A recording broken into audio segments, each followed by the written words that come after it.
Hi, this is Chris Pinney. My presentation is called Trouble by Photography, Contingencies of the Image in South Asia.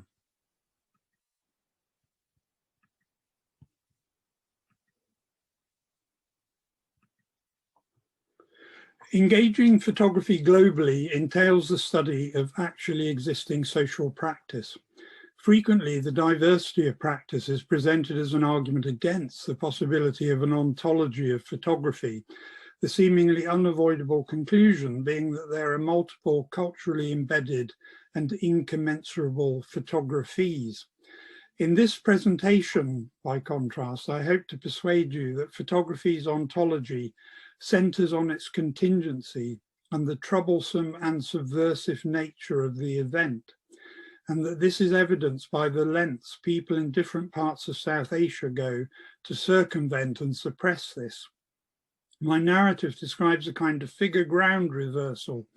What practice unsuccessfully attempts to negate directs our attention to an inescapable ontology. I want to explore this through one particular place, Dakshinkali in Nepal.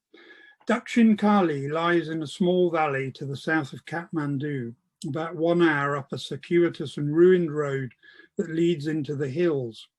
It is the location of the major temple to the goddess Kali, and on Tuesdays and Saturdays attracts large crowds, many of whom sacrifice cockerels and have their photographs taken by one of many studios in the bamboo shacks that line the road that descends towards the shrine.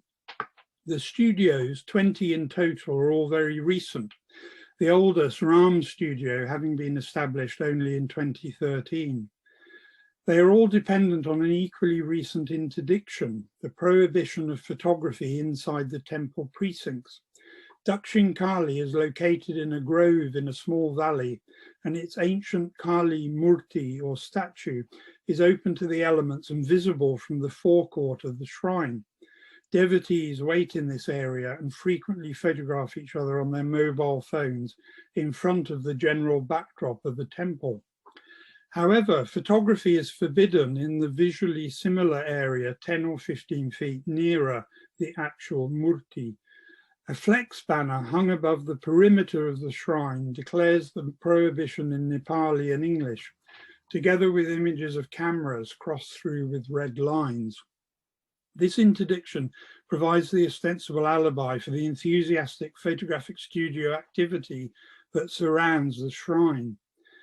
Clients tend to be regular visitors to Dakshinkali and are familiar with the topography and ritual architecture and know in advance that it makes sense to be photographed on their way down to the shrine and collect the framed image on their way back to the bus stand.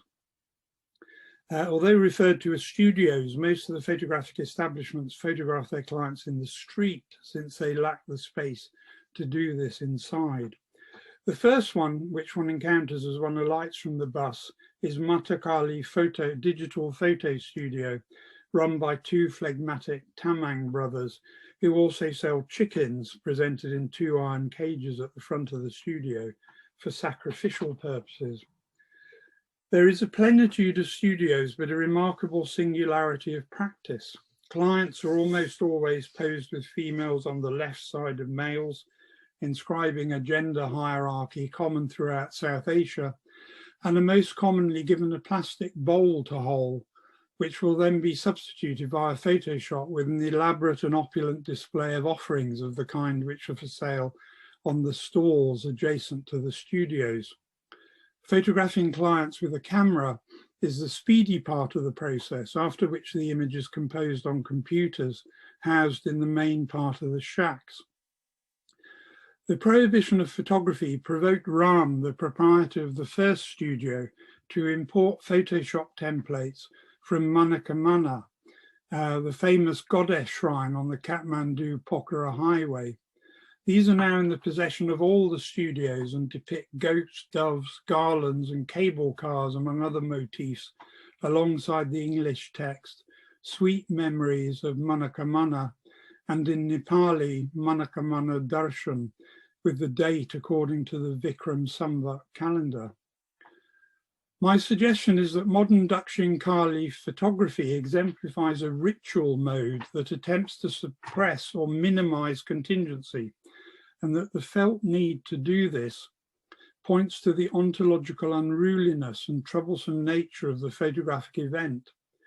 Dakshinkali can be placed alongside other South Asian restrictive systems of visibility, such as those established in the Srinathji Haveli in Nathdwara in Rajasthan, which attempt to minimize contingency through enforcing a devotional symmetry. An early example here of so-called Manarat from Nathdwara. The minimization of photographic contingency apparent in Rajasthani Nathdwara Manarats and the move from the Dakshinkali shrine to the highly mediated Photoshop space of the studio recalls a central argument advanced by the anthropologist Maurice Bloch, which we might think of as an anthropological reinvention of some of the key concerns of Benjamin's work of art essay. And while we think about Benjamin and Bloch, I wanted to show a couple of images taken recently from Saraswati Digital Studio in Nathdwara in Rajasthan, where they still use a wooden trolley system on which devotees pose symmetrically either side, and into the center of which is then photoshopped a digital image of the deity. What Benjamin termed the cultic becomes for Bloch traditional authority, a political force that he contrasts with everyday speech acts. He maps the opposition between everyday speech acts and formalized speech acts. The former are characterized by a complete vocabulary, the absence of stylistic rules and numerous choices during presentation. The latter involves exclusions, limitations, and fixity. This language of traditional authority is, Bloch notes, an impoverished language, one in which, quote, many of the options at all levels of language are abandoned, so that choice of form or style of words and a syntax is less than in ordinary language.